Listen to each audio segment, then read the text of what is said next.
तो आज ये यहाँ पे क्यों सो रहा है, चलो आज आपको मैं बताता हूँ। तो राम राम सभी को, आज अपने व्लॉग का सेकंड डे। तो मैं हो जाता हूँ नहा धो के रेडी, उसके बाद मैं चला जाता हूँ एक्टिवा में हवा भरवाने के लिए। फिर हमने डलवाया एक्टिवा में पेट्रोल, उसके बाद मैं निकल जाता हूँ राइब भाई के पास। तो हम पहुंच जाते हैं फिर राइब भाई के पास। राइब भाई और हम दोनों निकल जाते हैं फिर ऑफिस के लिए। तो फिर हम पहुंच जाते हैं ऑफिस। तो हम ऑफिस में जैसे ही पहुंचते हैं हमारे साथ हो जाती है डिस्कशन कि आज आज किन किन को गिफ्ट देना है। उसके बाद यहाँ पे राइब भाई ले आते हैं सारे गिफ्ट। उसके बाद हम दोनों निकल जाते हैं गिफ्ट डिस्ट्रीब्यूट करने के लिए। फिर यहाँ पे राइब भाई कर देते हैं शेर।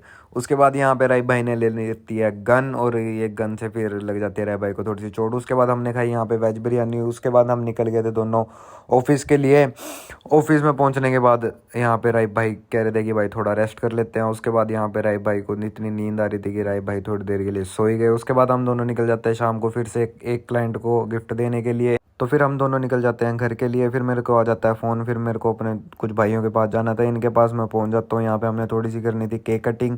केक कटिंग करने के बाद हम पहुंच गए थे यहाँ पे कुछ खाने पीने के लिए। यहाँ पे हमने खाए थोड़े से कौन, उसके बाद आ गई थी चाप। चाप निबेट के हम निकल गए थे फिर बाबे भाई के साथ बाबे भाई को छोड़ने के लिए। फिर हम आ गए थे अपनी जिम में करी आज हमने बैक और बाइक सेप करनी थी। पहले करी हमने बैक की एक्सरसाइज, फिर राय भाई ने लगाया यहाँ पे सेट। उसके बाद हो गई थी यहाँ पे इन दोनों की थोड़ी सी पोजिंग मुकुल और करण की शुरू। उसके बाद हमने करी बाइसेप की एक्सरसाइज। उसके बाद यहाँ पे करी फिर राय भाई ने। फिर जिम से फ्री होकर राय भाई को छोड़ दिया था उसके घर। उसके बाद राय भाई को टाटा बाय बाय बोल के निकल गए थे हम भी अपने घर के लिए। तो हम भी फिर पहुंच जाते हैं अपने घर। तो व्लॉग अच्छा लगा हो तो भाई लाइक कमेंट शेयर कर देना। मिलते हैं नेक्स्ट व्लॉग में।